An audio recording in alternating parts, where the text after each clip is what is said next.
Hi guys, welcome to Agronomag. In this video we'll take a closer look at raising guinea fowls, a complete guide to do it right. Guinea fowls may be some of the most misunderstood birds out there simply because over the course of history nobody seems to have really understood what they were all about and specifically why they couldn't be tamed all the way. These birds have always wanted one thing and one thing only, and it was always the complete opposite of what the Romans had in store for them. While the Romans wanted to tame them and turn them into pets or food, the guinea fowls always wanted to be free above all else. That's right, while this may not be the smartest bird out there, guinea fowls have always had that certain wilderness to them that is just impossible to get rid of.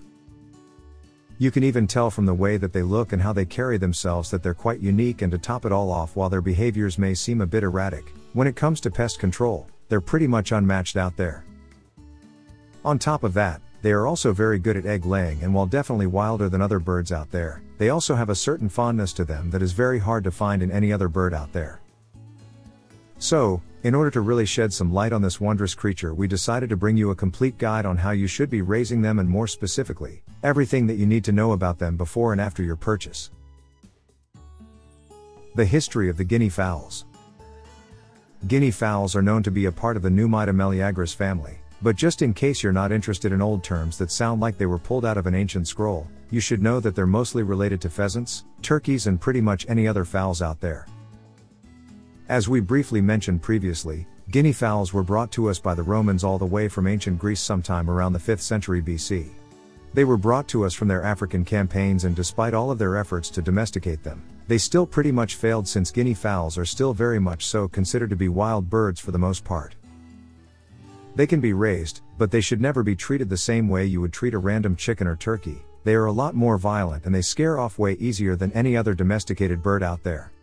Back in Africa, the guinea fowls would run around in large flocks, but as far as Europe is concerned, the 14th century is where things started to pick up as more and more of them were introduced into the landscape through the early American settlers and their slave ships.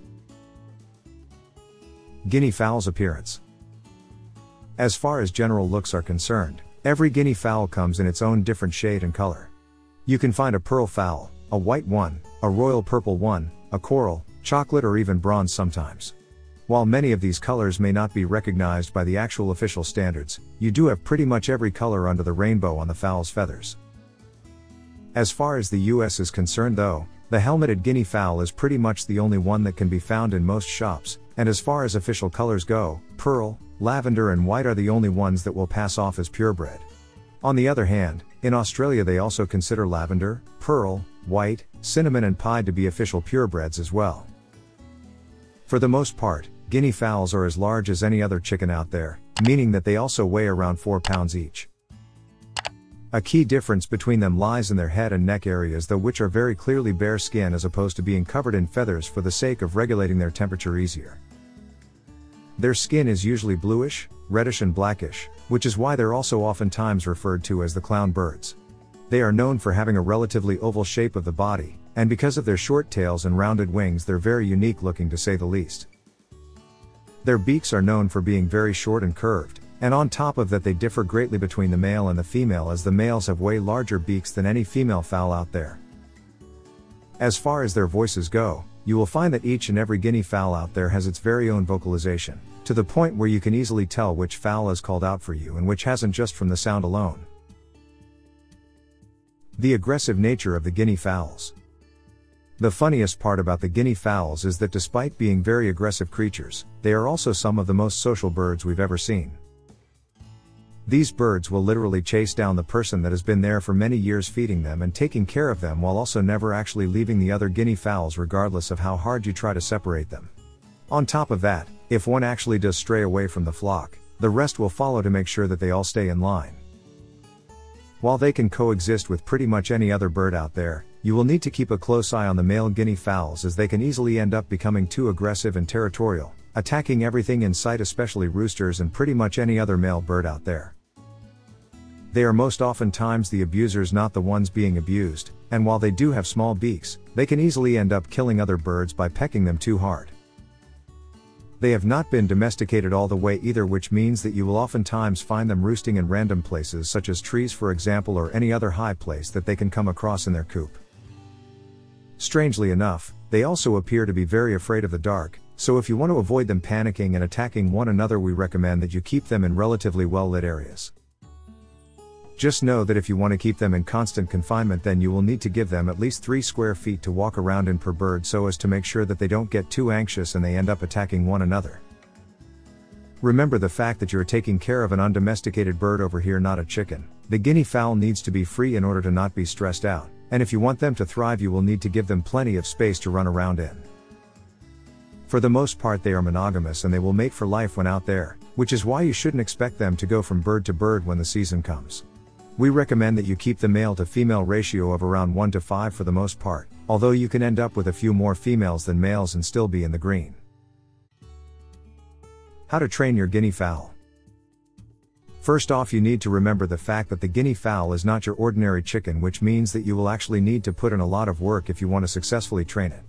This also means that you will need to get them started from a young age, as you will 100% fail if you are dealing with a 1-year-old fowl by then.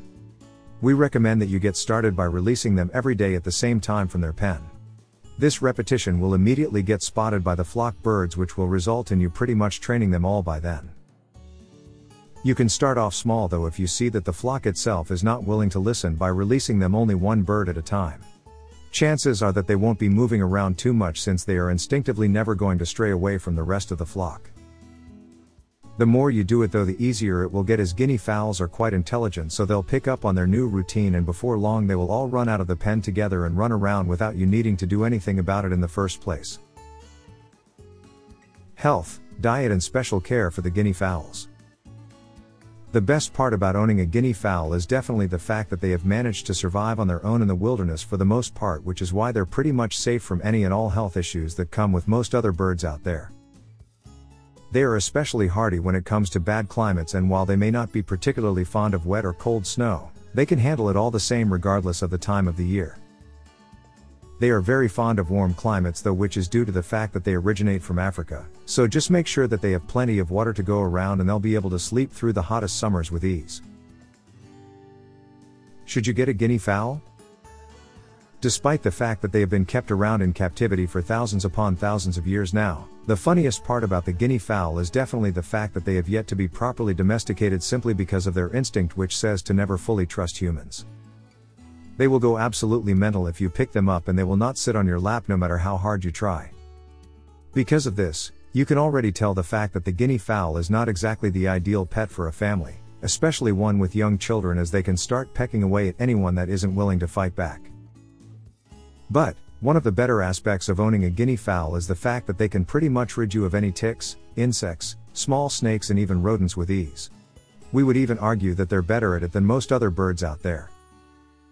So, should you get a guinea fowl? Honestly, we can't say for sure. If you like the idea of owning an alarm caller that will pretty much never stray away from the flock, then sure, go for it. But if you're looking for a nice pet because of its unique look, just know that it will never fully give in and allow you to treat it like any other chicken out there. Fun facts about guinea fowls. In this short segment, we will give you a brief listing of every fun fact we could think of that we didn't want to spend too much time on during the rest of the guide. For example, did you know that guineas don't know any boundaries? They are going to walk on their paths regardless of what's ahead of them, and since they are relatively aggressive creatures, they will not hesitate to attack anything that stands in their way. On top of that, they are very chatty creatures, and while each of them sound different, the males do have a certain chee-chee-chee sound to them, while the hens typically sound like they're saying come back most of the time. Guinea fowls also make for great flock protectors, as they will call you whenever a predator comes close to them, and they will even start chasing away any potential threats if they see that they're approaching them. Another interesting fact about them is the fact that because of how rowdy they are, the guinea fowl will generally make for very poor mothers, since they take as many as 28 days to hatch a full cycle, and besides that they will also avoid nesting boxes for the most part, opting for natural nests that they can find in public instead. Last but not least, we would like to mention the fact that, in case you didn't know by now, guinea fowls can actually fly, unlike chickens. That's right, guinea fowls are pretty much never going to stop exploring the world around them, and this oftentimes results in them flying on top of your house or even flying over the fences to get a better view of whatever they had their eyes on. With all of that being said though, we still have a soft spot for the guinea fowl, even with all of its downsides. It is a very unique bird that has refused to be tamed over the years. It is a wild animal that we have been exposed to for thousands of years, and yet we've made very little progress as far as domesticating it goes. Will this change the more of them we get? We can't say for sure, but what we can say though is that most guinea fowl owners are happy with their flocks and they wouldn't have any other bird running around their yard. We hope you enjoyed this video. Don't forget to click that like button, leave a comment, and of course, subscribe to our channel. Thanks for watching.